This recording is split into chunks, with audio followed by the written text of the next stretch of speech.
afternoon and welcome to the Tennessee World Affairs Council's Global Dialogue webinar series. I'm your host, Patrick Ryan. Today, we'll talk with Dr. Rachel Bronson, President and CEO of the Bulletin of Atomic Scientists at the University of Chicago, about the movie Oppenheimer and what we can take away in understanding the implications of technologies that, despite some positive applications, could have catastrophic consequences, even posing existential threats to humanity. But on a drier note, first, let me tell you about the World Affairs Council of Tennessee. We're a nonpartisan, nonprofit educational association based in Nashville, Tennessee at Belmont University, and we bring programs and resources to the community and work with high school students and college students to inspire and inform them on the challenges they will face in an increasingly complex global landscape. Now, to do a deep dive into the meaning of the Oppenheimer story, there is no better expert on the topic than Rachel Bronson, the keeper of the Doomsday Clock. At the Bulletin of Atomic Scientists, Dr. Bronson oversees the publishing programs, management of the Doomsday Clock, and a growing set of activities around nuclear risk, climate change, and disruptive technologies. Before joining the Bulletin, she served as the Vice President of Studies at the Chicago Council of Global Affairs. She also taught global energy as an adjunct professor at the Kellogg School of Management. Prior to moving to Chicago, Dr. Bronson served as senior fellow and director of Middle East Studies at the Council on Foreign Relations in New York. She is author of Thicker Than Oil, America's Uneasy Partnership with Saudi Arabia. I encourage you to take a look at her biography on the website thebulletin.org to see more of her impressive professional achievements. Thank you, Dr. Bronson, for taking time from your busy schedule to talk to us today about Oppenheimer. Thank you so much, Pat. It's really a pleasure to be here with you in particular and with all those who are listening. Let's start with the movie itself. We're going to talk about the current environment, but we really want to drill down to begin with here on the movie, because it has turned out to be quite the moment in Hollywood's engagement with important topics like nuclear proliferation and the technologies that could pose threats. It's adapted from the book American Prometheus, a Pulitzer Prize-winning book, the story of Robert Oppenheimer, the theoretical physicist, director of the Los Alamos Laboratory during the development of the atomic bomb, and subject of the Christopher Nolan blockbuster movie. I had a chance to see it in IMAX 70 millimeter. I had to wait until 11:30 p.m. for the local Nashville IMAX showing the first weekend. Terrific movie. Really came away impressed with the storytelling. I've read some comments that there were a couple of Hollywoodizations of the story, but I think it's captured the imagination of a lot of Americans about the story and the consequences. So I'll hand it off to you for your opening remarks about the movie and about what it means to our current conversations about nuclear proliferation and other technologies that pose threats. Well, thank you, Pat. There's really a lot to talk about, and I look forward to kind of the discussion about it. It was a terrific film. It is a terrific film. I highly recommend everyone go out to see it. My experience, I've seen it twice now, and my experience, like so many, is a 3-hour film is pretty daunting. But this film, you sit down and 3 hours later, it's over and you kind of walk out, and it's really immersive. You're really involved in kind of thinking through with Oppenheimer, kind of the challenges and at the moment, that he was working in World War II, and the need for a bomb and who was participating. It's really, truly fascinating. There's so many different directions we could go in this discussion. I think first of all, I think a question that I asked, well, let me just actually step back and say I am getting a lot of questions about the movie because Oppenheimer was one of the founders of the Bulletin of Atomic Scientists. He was the first chair of our board of sponsors, which were illustrious scientists around the United States and world. And many of the figures you see in the movie were part of our founders and our founders list. So Edward Teller and I.I. Rabi and Hans Bethe and all the kind of great scientists of the day along with Albert Einstein, who was, as we saw in the movie, kind of really at the end of his career and life, but still was an advocate for the Bulletin and actually wrote some of our first fundraising materials.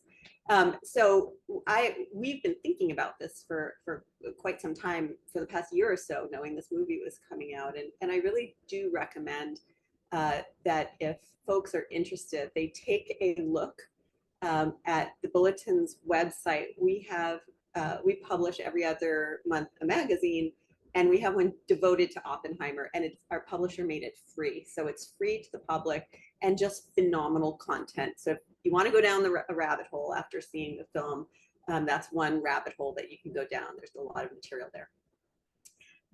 So a number of different directions we could go in, but I think the first reason that this movie is having such resonance is because of how fraught the nuclear landscape is today.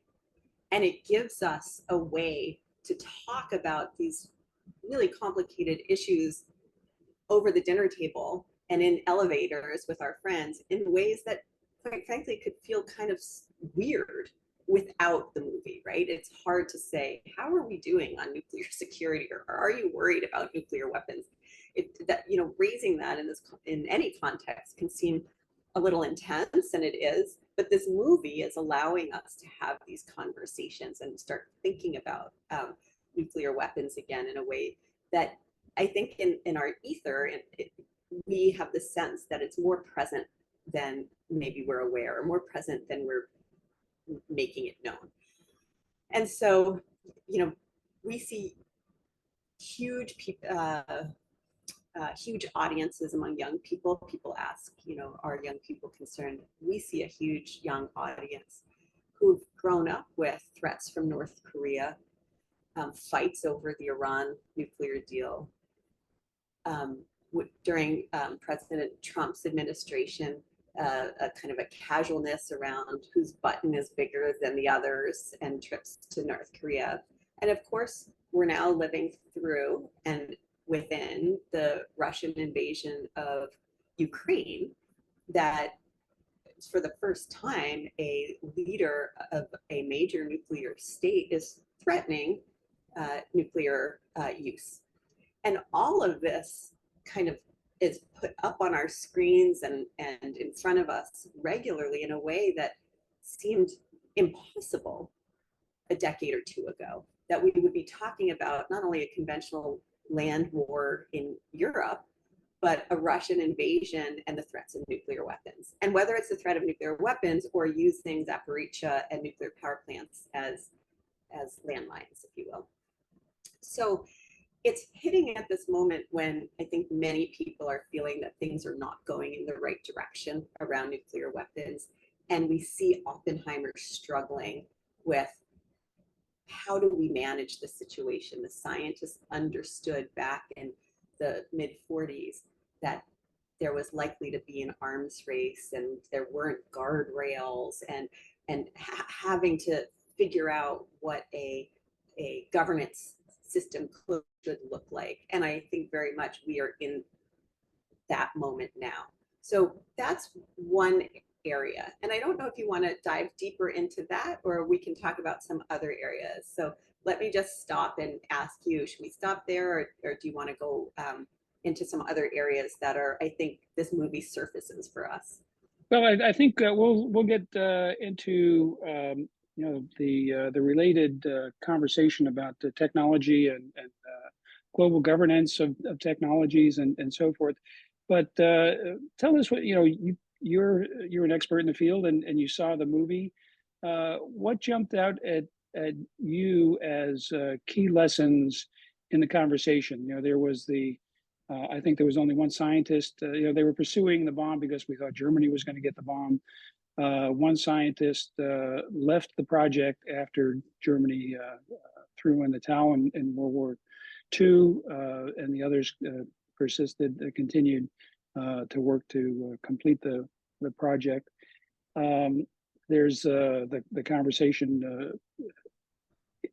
Oppenheimer was enthusiastic about getting the bomb. He He cooperated and worked with military planners on how to employ the bomb. But then there's the quote, "He's become the destroyer of worlds."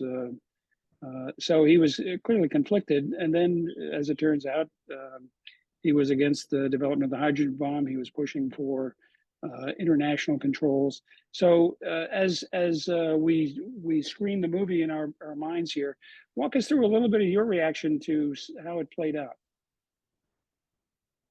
Yeah, thank you for that.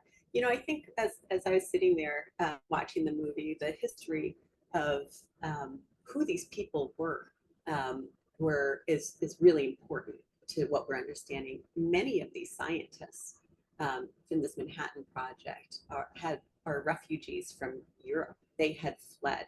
They were either Jewish or they were married to someone who was Jewish. In the case of Enrico Fermi, which is why he leaves Italy and finds his way eventually to Chicago to split the atom. They were being pursued for their science, for their expertise, as well as their identity. And so they were very much, this was very personal for many of them.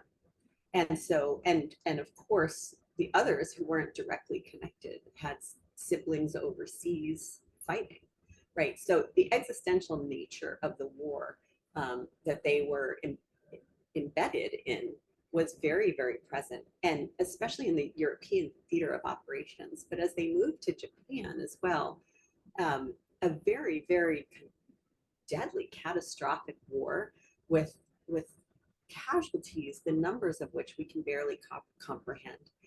And I think that actually becomes important to this because we know now what nuclear weapons can do and how big they are, and you know, they can end life on Earth as we know it.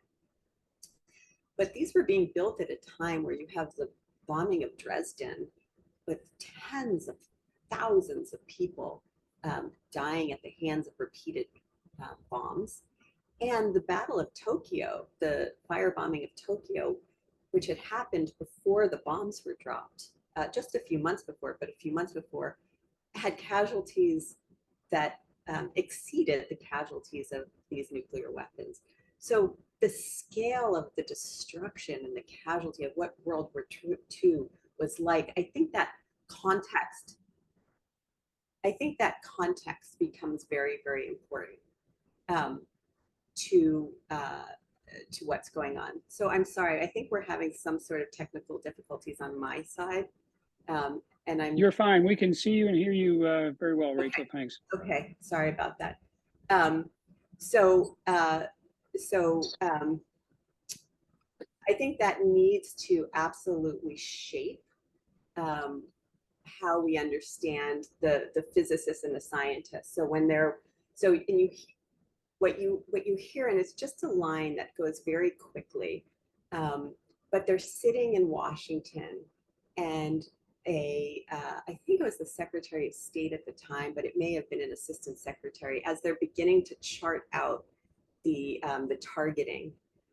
He says, you know, I worry for an America where tens of thousands of deaths causes no protests in the streets.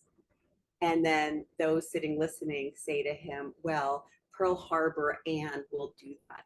And so it's just important that was just one line, but I thought the destruction and the death that's around them, that doesn't, we don't fully feel that from watching the movie. And that was driving the scientists. So that was one thing that very much kind of was on my mind as we kind of rethink about what we should or shouldn't have done back in the day. I think the other thing that was on my mind was, and this happens very, very quickly in the movie, and it's really hard. The one little thing I would have loved for him to put dates, for Christopher Nolan to put dates and places as he's going back. And, you know, there's a moment when we're in Chicago and then we're back in Los Alamos. And then I think we're in California, probably at Berkeley at some point, and then we're back. And the importance of that is the Manhattan Project. We tend to kind of think about it as Los Alamos, right? But Los Alamos is just the tip of the spear of what the Manhattan Project really was. In fact, the heads of the Manhattan Project aren't Oppenheimer. Oppenheimer's the director of Los Alamos. But the heads of it were Arthur Compton in Chicago and Ernst Lawrence in Berkeley. And they were overseeing a national effort to build these bombs and create the science behind it. And so it was really important work is still going on in Chicago under Fermi. Oak Ridge Laboratories right in your home state of Tennessee. You have Hanford in Washington. And in each place, there's a different focus on how to build this. And every innovation that they're coming up with is mind-boggling advancements. All of them could have won scientific awards. And in the movie, right, it's just like they're dropping marbles into a fishbowl and measuring fissionable material. But really, this is a national effort around these scientists to create the next innovation. Well, when you talk about marbles and fissionable material, and you mentioned Iran earlier, there's current world questions about how easy it is to build a bomb, and if it was feasible so many decades ago, we can only imagine the feasibility among countries that have some level of technological expertise and the ability to produce fissionable material. But let's talk a little bit about as we continue to dive into the movie. And you're right, Nolan does have a tendency. He's a nonlinear director. He jumps around, and you're not sure if you're in 1938 or 1953. But I think it was a well-crafted film, and the intersection of the storylines, I think, worked out very well. We're going to talk about global governance after we talk about some of the other technologies that pose a threat to us. But why do you think that the movie, apart from the simultaneous release with the Barbie weekend, why does Oppenheimer strike such a chord with the American public in this time and age, and why is it that we've come so long before the story was told and received so well? Yeah, so we talked a little bit about kind of the current nuclear environment in which we're operating. So, I characterize it as the new nuclear landscape, or this isn't your father's nuclear landscape, right? We are in an era right now where every nuclear power is investing in their nuclear weapons. So the US is embarking on a $1.8 trillion, probably about that much if there are no overruns, but about a $1.8 trillion investment in modernizing their nuclear arsenal, well beyond what we need, I would argue, to keep what we have safe. These are really kind of investing in new technologies. The Russians have just gone through a major refresh of their nuclear arsenals. The Chinese are investing in ways that we haven't seen in the past, and so on and so on. The Pakistanis continue to have a very fast building nuclear arsenal. All of them, we talked about North Korea. So all of the major states are investing in them, and they're investing in them in ways that seem to be making them more usable. That as we talk about debates over tactical nuclear weapons or low yield nuclear weapons, and if they can be used, there's just a new environment. We're kind of leaving a space where for a while these weapons were viewed as by and large as mostly for deterrence. And now, like in our postures, if you look at our military postures and statements, certainly the Russians and even the US, they seem to hint on being more useful. We're also shredding our arms control architecture. So we went through a period really from 1970 to about 2010 when we were building up our arms control architecture and really ultimately reducing the number that we have. And now there's very few limitations on what nuclear states can have, in part because the agreements have become dated. They weren't working, but we kind of stepped away from them without layering on new ones. And so in many ways, it's very similar to the moment that Oppenheimer and his colleagues are operating, right? Because there was no arms control architecture. They're trying to figure out how to build one, in part that becomes many of their life work. They're trying to figure out how to reduce the need. Oppenheimer believes, you hear in the movie, that maybe this weapon will end war as we know it. And there's an argument that for a number of years that may have held. So there's a lot that's resonant. The difference is we know what happened. We know that we're not seeming to learn from that experience. But I think there's a sense of an underlying sense of camaraderie, like, oh, we know what this feels like when the guardrails aren't there, where investments are being made, where maybe it's going beyond the scientists. So I think there's that aspect that is really resonating, but not only that aspect. The other part of the movie that, and I think you can extrapolate from, is scientific advancement is always dual use. There are always huge benefits that can come from scientific advancement, but also real risks. And if you extrapolate from that, that's what the scientists are. They're really taken by their innovations, but there comes a part where it's like, well, just because we can do it, should we, right? And so that's the debate over the hydrogen bomb, where Oppenheimer is very much against the hydrogen bomb. He doesn't think it's a good use of resources. He thinks that atomic bombs are dangerous enough. You don't need something that big, even if the Soviets have it, and that our focus can be on other uses of nuclear power, which go on to help, with radiation treatments for cancer and powering spaceships to Jupiter and things like that. But trying to figure out like how to govern this, and also where are the limits. And I think today we're very much in conversations about that, about technology. Right now, things don't feel like they're going in a great direction. We just talked about nuclear, but we saw in, with the kind of debates over pathogens in COVID, and regardless of whether you think COVID was a lab leak or naturally occurring, what we've learned is the technology is advanced enough in pathogen research that you could have a very significant lab leak that could lead to pandemics like COVID or worse. And we don't have a sense that those are being governed very well.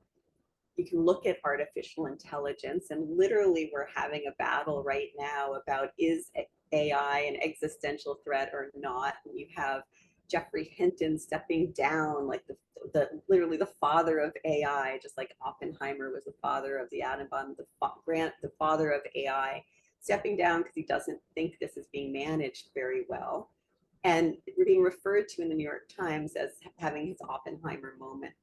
So science is moving ahead very quickly. We know it's going to bring huge benefits, right? The reason, like, AI in so many ways is helpful to us, but we don't have the ability right now. We can't see a vision to how do you govern these new technologies that we're creating. The same kinds of questions the Manhattan Project scientists were asking. You see Jeffrey Hinton and Sam Altman asking about AI, and fights within the AI community of how dangerous is it? And you hear Hinton and others calling for regulation, just like the way the scientists were calling for the Manhattan Project. So I think whether it's on the topic of nuclear issues or the advancement of technology, I think it really resonates with this complicated environment that they found themselves in then, and we find themselves in now. Now, here's I think also an optimistic point of this is, as we turn back and look back at the Manhattan Project, and we talked about how encompassing it was nationwide, when the United States puts its mind to something, it can truly do great things. And I think we're hearkening back to a time where there seemed to be a greater sense of shared mission, where we could undertake these national efforts and produce great things. And I think this film is providing a vehicle for some of us to kind of begin again, continue to think about, like, how could we make that possible again, and what would that look like? So I really do think it's tapping into a zeitgeist that, and in a way that Christopher Nolan, when he started this project, couldn't have even imagined. But it's why I kind of argue in the op-ed, it's the right movie at the right time on the right topic. Well, you mentioned the question of just because you can do something, should you do something, and the question about building a hydrogen bomb. But there's also the incentive for people developing technology that if we don't do it, someone else is going to do it, which gets back to the global governance thing, and I'll have a question on that in just a second. But first, I want to remind everyone that we're talking with Dr. Rachel Bronson. She's the president and CEO of the Bulletin of Atomic Scientists. You can find out more about the Bulletin at thebulletin.org. I encourage you to take a look there and check out the Doomsday Clock. And Rachel, we're going to talk a little bit about the Doomsday Clock. I understand we're 90 seconds to midnight, and I take it you own the title, the keeper of the Doomsday Clock. Is that? Well, how is that my received? science and security board. Yeah, we moved away from nuclear a little bit to talk about AI and pandemics, but let's see if we can dot a couple I's and T's on the nuclear question. When it comes to global governance, there really have been some successes in governing nuclear weapons. The Nuclear Non-Proliferation Treaty, which has been effective in deterring some countries because of the downsides. We've had bilateral treaties with the Soviet Union and the Russian Federation, although the New START Treaty is now no longer being observed by either party. So let's just look at the Cold War and the atomic age, and how would you you're a professor, you've taught classes. What's your grade for global governance in controlling nuclear weapons proliferation and the threat that we face? Yeah, so right now we're at a pretty dismal time in terms of global governance of nuclear weapons. And I think it's important, it also like just leaning on the movie a little bit, and just to go back to that, and I'll come back because I think it speaks directly to your question, which is towards the end of the movie, we see a number of cases where basically Oppenheimer is first telling his colleagues that just because we created it doesn't mean we get to control it. Like we have to leave that to the political actors. But then, right, then once that happens, he asks Groves, can I come to DC with you? And Groves said, like, for what? And then he does try to get in to see Truman to talk with him about negotiating, trying to figure out how to manage this escalation, which he and his fellow scientists, they were prescient. They anticipated a very expensive global arms race. And I think what's important on this is some people I know who I've spoken to came out very deflated about that. Like no one listens to the scientists. But what was really interesting is that Oppenheimer and his colleagues don't just take no and go away. They actually stay at this effort to try to think about how to create governance structures of this technology that seems so impossible to govern. And their ideas at the time are about internationalizing the science, which continues to be part of a conversation, certainly around the Iran deal that we can get back to.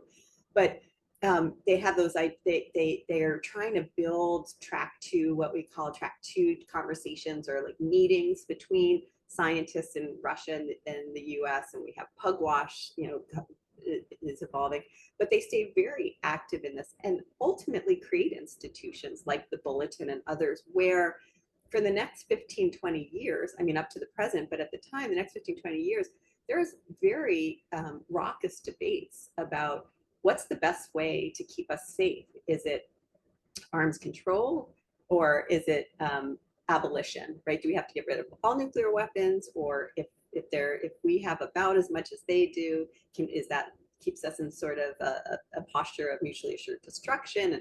And what would arms control, what would be the most stable ways to maintain kind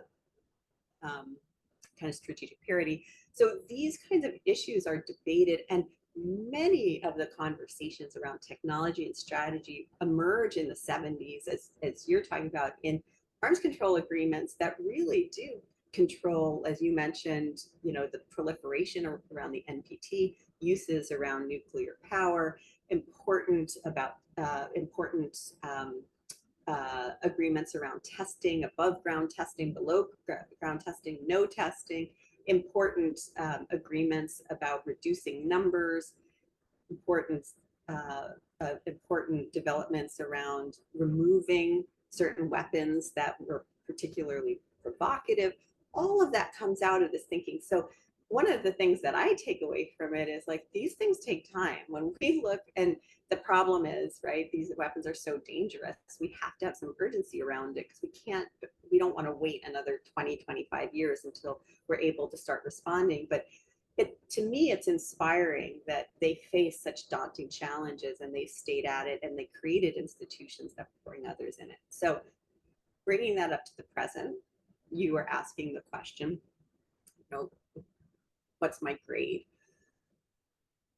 We have, I mean, is it a failing grade? We're all here to talk about it, but the Doomsday Clock has steadily moved closer to midnight. And I know there's at least one question on that, so we can kind of tackle that head on. But the Doomsday Clock has been moving pretty steadily towards midnight for mostly because of the lack of governance structure, that there's nothing that is really bounding the US and the Russians, the two countries that control 90% of the world's nuclear weapons. There's very little in terms of exchanges and conversations and efforts to reduce the threat.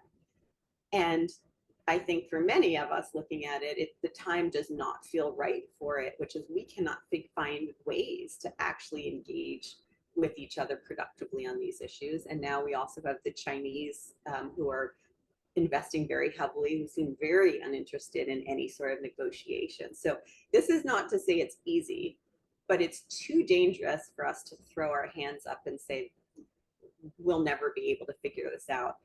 Precedent shows we will be able to figure out if we stay with it. And the dangers of these technologies insist that we stay focused on it because it's too dangerous for us to throw our hands up and say, well, the time isn't right. I think we have to continue working on it. So when the time is right, there are suggestions for how do we move forward. And it has to move in that direction. It's too dangerous for it not to. As you mentioned, we are starting to get the questions in the queue. I remind everybody to please put your questions in the Q&A tab at the bottom of your Zoom screen, and we will get to as many of those as we can. Rachel, you mentioned that we had a question about the Doomsday Clock, and Robert Alschuler asks about the data and facts that go into adjust the time. But give us just a snapshot of what it is. I know every January, is it that you get your CNN moment to tell us how close we are, and it's a widely disseminated conversation. But what is it?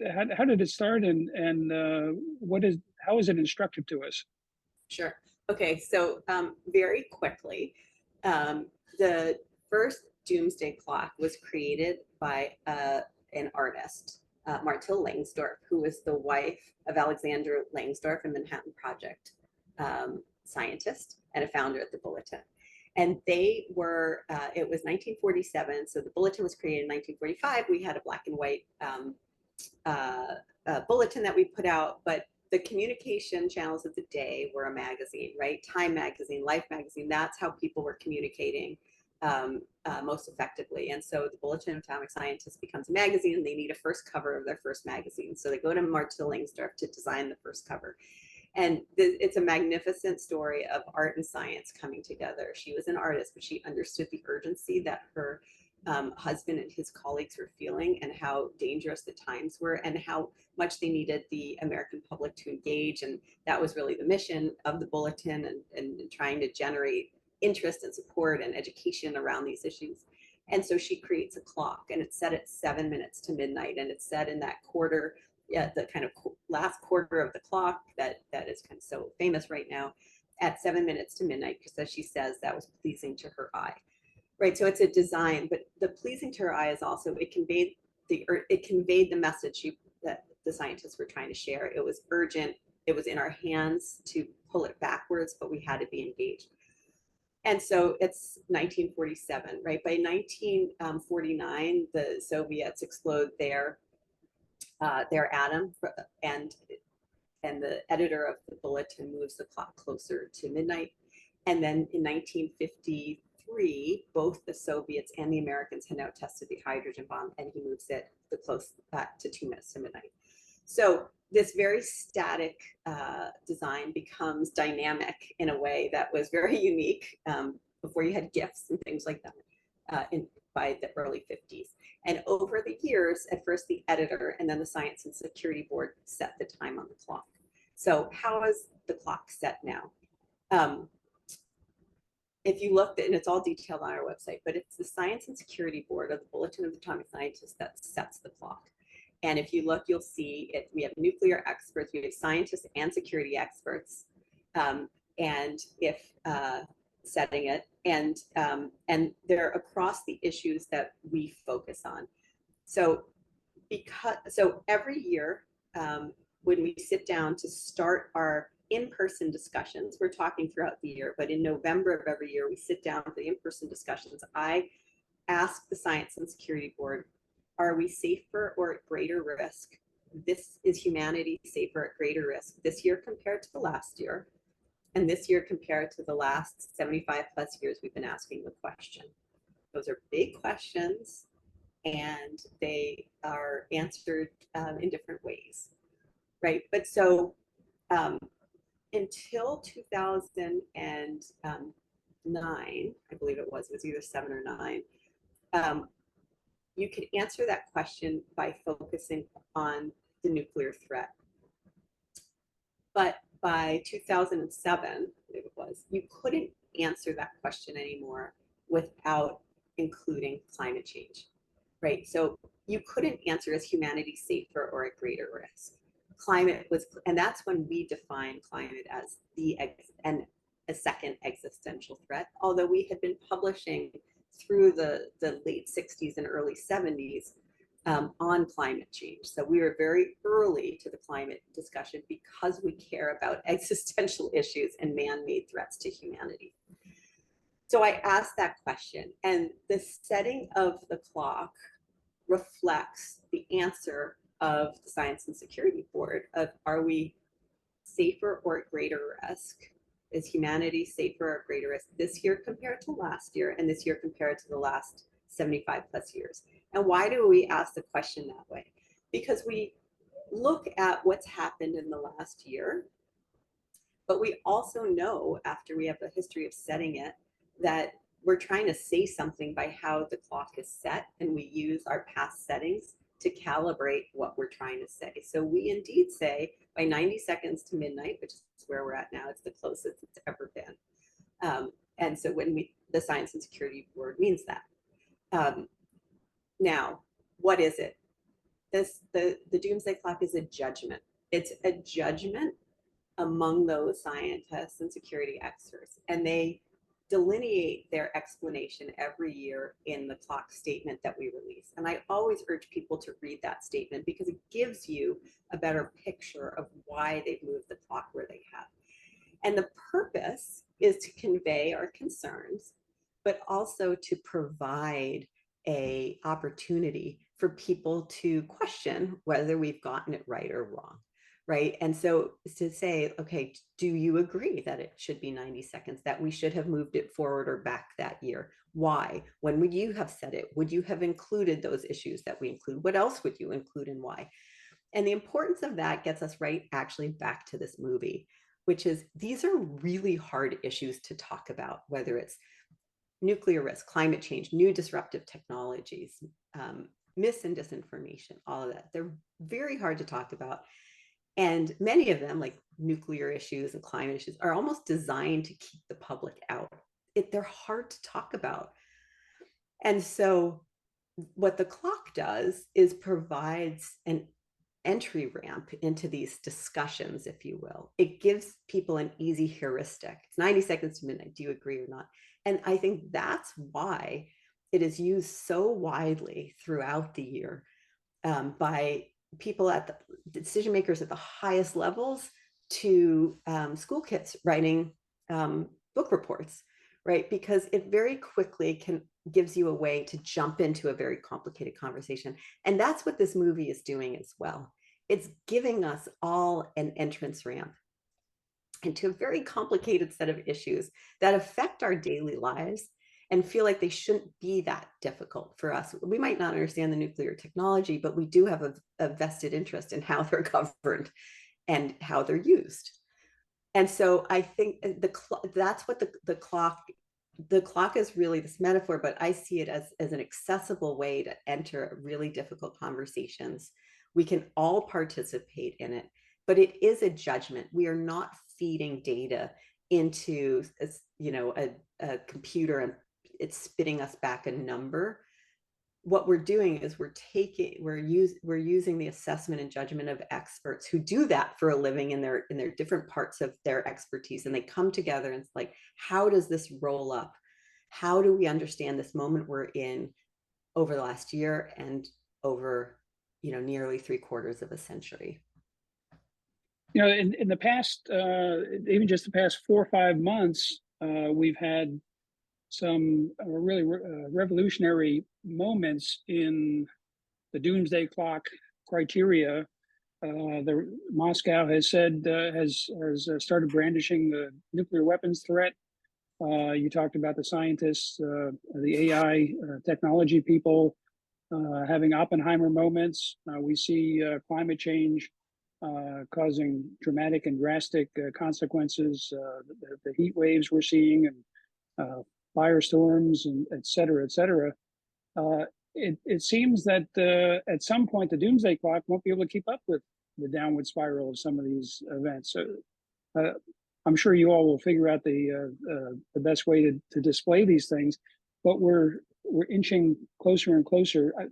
I don't think anyone could say we're the same or better than we were a year ago, and a year from now we'll probably be in the same predicament. So I don't want to be the pessimistic one here, but the doomsday clock analogy may run out of steam. Well, we hope not. Every year, we kind of come out and talk about it. It's created to help provide a way that we hope to move it away from midnight. Sure, sure. And we do spend a lot of time also thinking about the magnitude of the change, compared to where we're at. And like 90 seconds is very, very dangerous. And so we really take it seriously when we move it, especially, sure, given where we're at. So we really do think about it in terms of like orders of magnitude and what is the message we're trying to convey and what time would convey that. Now, let's jump into a couple of these topics. Nuclear weapons has been the bread and butter of the doomsday clock for so long, and continues to be an element. And we saw that Moscow has backed away from the New START agreement. We see that they're threatening nuclear weapon use over the war in Ukraine. When you talk with your board, what do they say about developments in the likelihood and threat from a tactical nuclear exchange? We see increased hostility between India and China, and India and Pakistan. So all these are festering opportunities for disasters. And what kind of anecdotal response do you get from the board as you're talking about making changes to the doomsday clock, specifically relative to the threat of nuclear exchange? There's a lot of conversations about how fast things are changing. There's growing concern about space as a future battlefield, what that means in general for nuclear weapons, but also in general, what is civilian and what's not, and what's a target and what isn't, and real concerns about space as the kind of forefront of a new kind of battle area or battlefield. So that's one issue that we spend time talking about. There's a lot of interest in like mis and disinformation about what that means for our ability. We talk about mis and disinformation as like a compounding threat. What does it mean for our ability as a society to tackle these big questions about science that are in front of us and have such promise but such peril as well, and our inability to like trust sources of information and how to make sense of that. And so those are some of the window dressing around as we think and talk about the environment in which we are. I would imagine this year, just from what I've been seeing, we'll be talking a lot about artificial intelligence and what does it mean in terms of itself as an existential threat. And I think there's some questions about whether it is, but what does it mean in terms of weaponry and the future battlefields? And they'll be talking about that and where are governance structures and differences between nuclear weapons, which are largely state-owned, right, and artificial intelligence, which is really the province of the private sector, and what would that mean? So those are some, questions that I can imagine they'll be talking about, in the coming months as we go into thinking about these issues.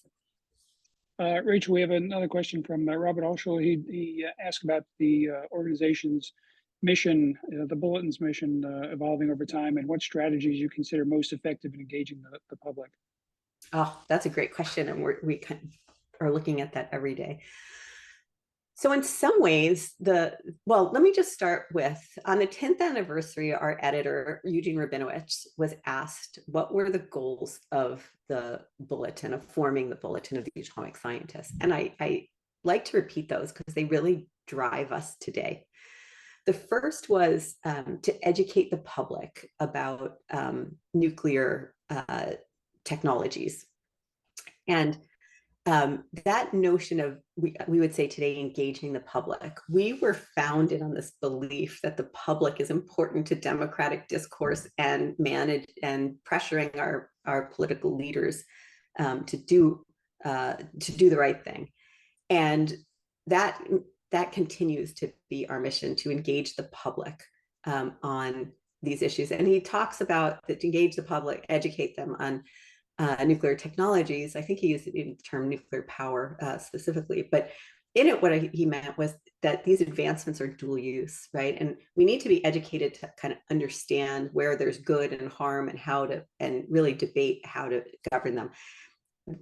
And that still holds true today for nuclear technologies and other technologies. The second reason was to provide a place where scientists could come out of their labs and engage the policymakers, right? We still have this debate whether experts should be relegated to their universities and their labs, or and just work on getting tenure, or whether we should support their engagement for those who want to on public policy issues, when and where and how. And so we were created as a space for those who wanted to engage on the policies of their innovations to engage, and that remains something we're doing. But it's the third goal, and this goes to your question, and I think that the questioner, which was to manage the dangerous presence of Pandora's box of modern science.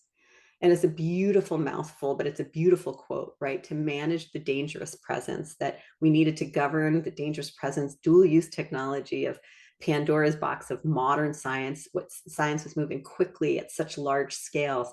And so what you see is that the Bulletin is largely focused on nuclear weapons for all of its history, but never exclusively.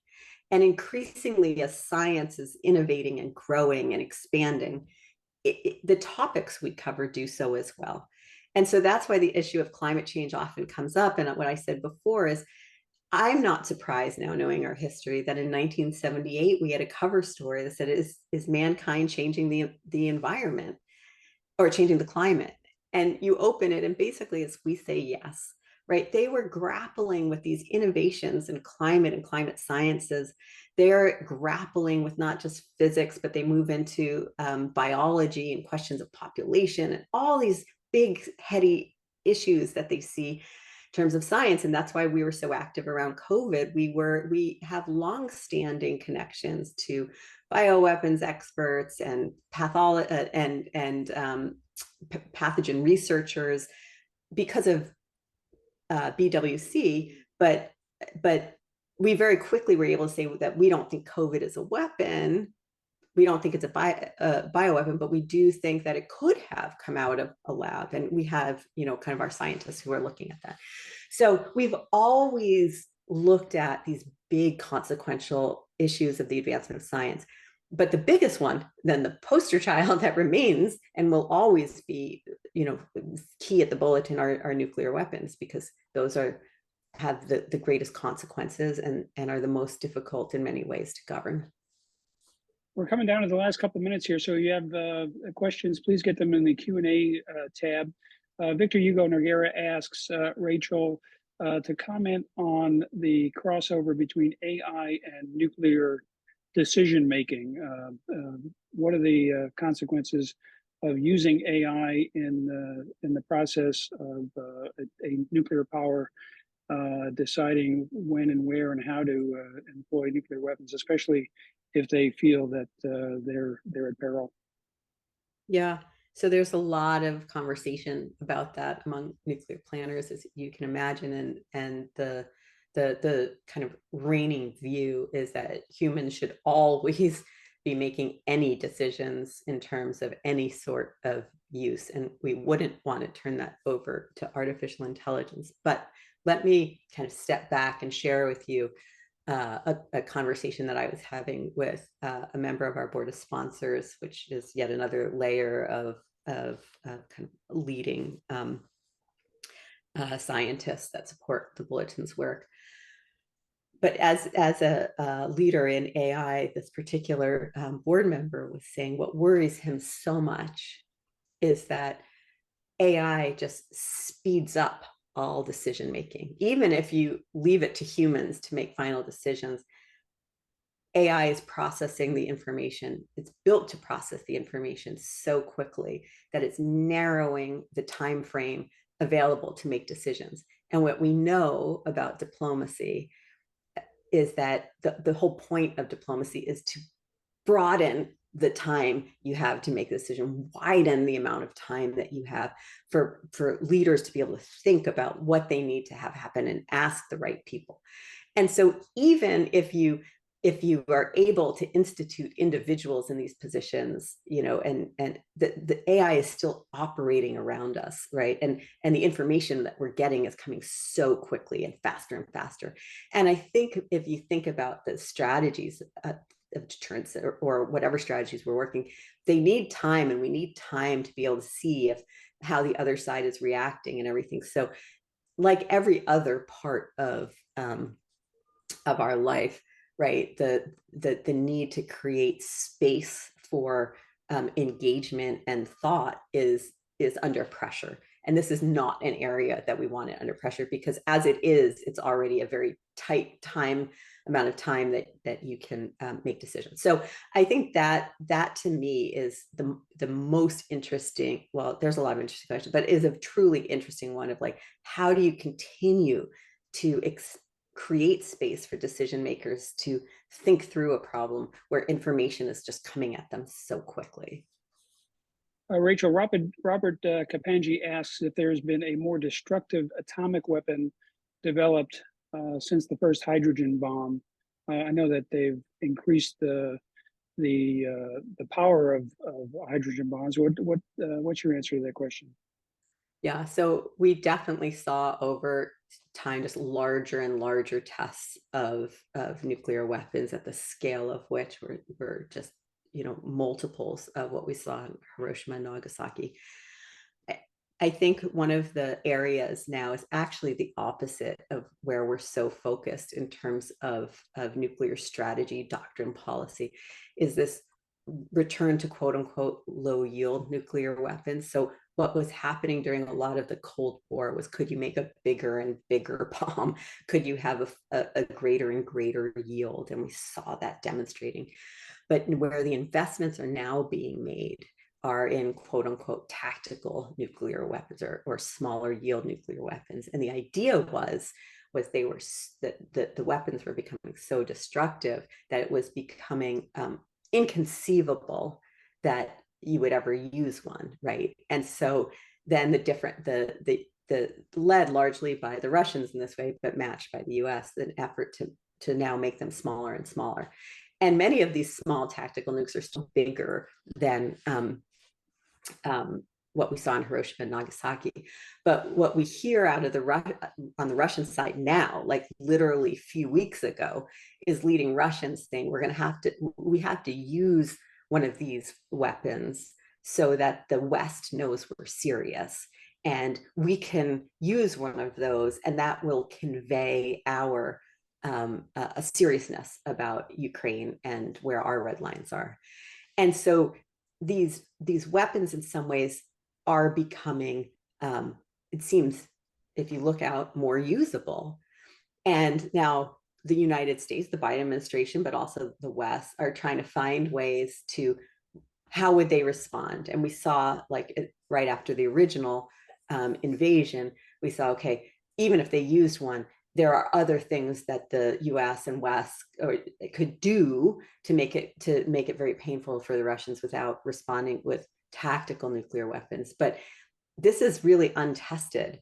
And what if they use a second one? What if they use a third one? Then what if the U.S. responds? And then you get back into that good old term of an escalation ladder that no one knows where that ends. And when you war game these out, just about every war game ends with both sides then using low yield weapons, increasing their yield, and getting back to the catastrophic global consequences that we know are possible. So the question is a good one, but in terms of things to watch, for sure, it's actually the minimization of them, quote unquote, that seems so unstable right now. When a weapon becomes more usable, it's more likely to be used. Well, we've covered a lot of ground with Dr. Rachel Bronson, President and CEO of the Bulletin of Atomic Scientists. And Rachel, I'm going to ask you for a closing comment here, but I just wanted to thank everyone for their questions and participation today. You'll be able to find this program in our youtube.com/TNWAC archive. A podcast and a transcript will be on our website. Rachel, a lot to digest here. I suppose people can go to the bulletin.org website and get more information about the Doomsday Clock in about 90 seconds to midnight. You have a rich collection of videos in YouTube and op-eds, and you're out there, so people can find out more about the topic. But the floor is yours for any closing comments that you'd like to make. Well, thank you, Pat. It's always a pleasure to be with you, and thanks to the audience. Yeah, I think, first of all, do go to our website. There's a ton of good material on Oppenheimer and the movie and how to understand it. Good work being done on many of the issues we talked about. The one thing that maybe I could leave our listeners with, and one thing that the film didn't touch on, is the consequences on impacted communities. And we have a great video out right now with an interview with Tina Cordova, who talks about the effects and impacts on what are called downwinders, those who are downwind of the Trinity test. There's also a really important New York Times piece out that focuses on a study at Princeton, which shows the consequences of the Trinity test, that it touched 47 states and blew so much further than scientists at the time believed. There are communities across the world who continue to suffer the effects of the testing, and the incredible number that we tested in the Nevada desert, right in our own country, and the consequences of that.